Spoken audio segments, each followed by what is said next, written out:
ఈ రోజే డౌన్లోడ్ చేయండి, మీ ఫేవరెట్ షోస్ చూడండి. డాక్టర్ గారు, అరటి దూటతో కూర అనేది మనందరికీ తెలుసు. మన కార్యక్రమం ద్వారా ఎక్కువ మంది తెలుసుకున్నారు కూడా. ఈ అరటి దూటలో పోషకాలు ఏమన్నా ఉంటాయా? దాంతో ఇడ్లీని తయారు చేసుకునే విధానం ఒకసారి చూపించండి. అరటి దూట క్షార గుణం బాగా కలిగి ఉంటుంది.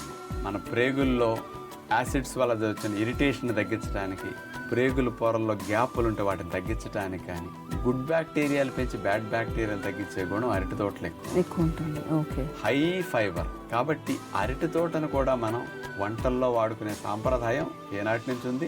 అది న్యాచురోపతిలో అరటి తోట రసాలు కూడా తాగిస్తారండి. కప్పు జ్యూస్ తీసి దాన్ని తాగిస్తారు. మంటలు, అల్సర్లు, ఎసిడిటీలో ఉన్న వాళ్ళకి కూడా, కాన్స్టిపేషన్ లాంటి సమస్య, బాగా అల్సరేటివ్ క్వాలిటీస్ ఉన్న వాళ్ళకి ఇట్టటి వాళ్ళకి కూడా వాడుతుంటారు. మనందరం ప్లెయిన్ ఇడ్లీల బదులు కూడా హై ఫైబర్ కంటెంట్ ఉండి ప్రేగులకి మేలు చేసే విధంగా అరటి తోట ఇడ్లీ ఎలా వేసుకోవాలో చూద్దాం.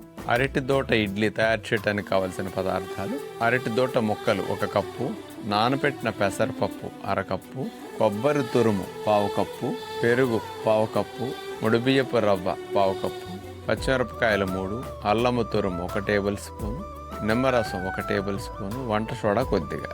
ముందుగా మనం తీసుకున్న అరటి దోటని అట్లా చిన్న చిన్న ముక్కలుగా కట్ చేసేస్తాం. ఆ తర్వాత మిక్సీ జార్ తీసుకుని అందులో కొబ్బరి తురుము, పచ్చిమిరపకాయ ముక్కలు, అల్లము తురుము, పెసరపప్పు, అందులో అరటి దోట ముక్కలు కూడా వేసేసి గ్రైండ్ చేస్తాం. ఆ గ్రైండ్ అయిన తర్వాత అందులో కొద్దిగా పెరుగు వేసి మళ్ళా మెత్తగా గ్రైండ్ చేసుకుంటాం. దాంట్లో ముడిబియ్యపు రవ్వని అందులో వంట సోడా కొద్దిగా వేసేసి నిమ్మరసం పిండేస్తాం. అలా ఇడ్లీ పిండి సిద్ధం చేసుకున్నాక ఇడ్లీ పాత్రలో మేగడ రాసేసి ఆ ట్రేల్లో ఇడ్లీ పిండిని వేసేస్తాం. పైన డెకరేషన్ కోసం కొద్దిగా నువ్వులు, కొత్తిమీర అట్లా వేసేస్తాం. క్యారెట్ తురుము కొద్దిగా.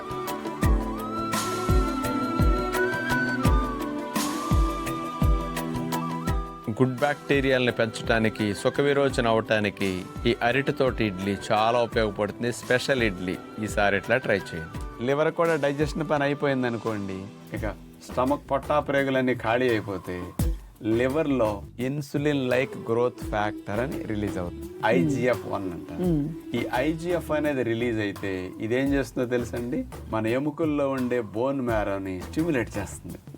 నడిచే గుర్రానికి కొరడా దెబ్బలాగా ఈ IGF-1 అనేది బోన్ మ్యారోని స్టిమ్యులేట్ చేస్తుంది. ఈ బోన్ మ్యారో నుంచి కొత్త రక్షక కణాలు, సైన్యం లాంటి ఎక్కువ మొత్తంలో విడుదలవ్వటానికి బాగా 3-4 రెట్లు పెరిగేటట్టు ఈ IGF-1 సపోర్ట్ చేస్తుంది. అది లేట్ నైట్ డిన్నర్స్ వాళ్ళకి IGF-1 ప్రొడ్యూస్ కాదు, అరిగించుకునే పనిలో బిజీగా ఉండి తెల్లారేసరికి డైజెషన్ అయ్యేలోపు లివర్కి ప్రొడ్యూస్ చేయలేదు. ఎర్లీ డిన్నర్, న్యాచురల్ ఫుడ్ తిన్న వాళ్ళలో ఇది ఎక్కువ రిలీజ్ అవుతున్నది. కాబట్టి దీనికంటే ఇమ్యూనిటీని బూస్ట్ చేసి ట్రాక్ లో పెట్టే అలవాటు ఇంకొకటి లేదు.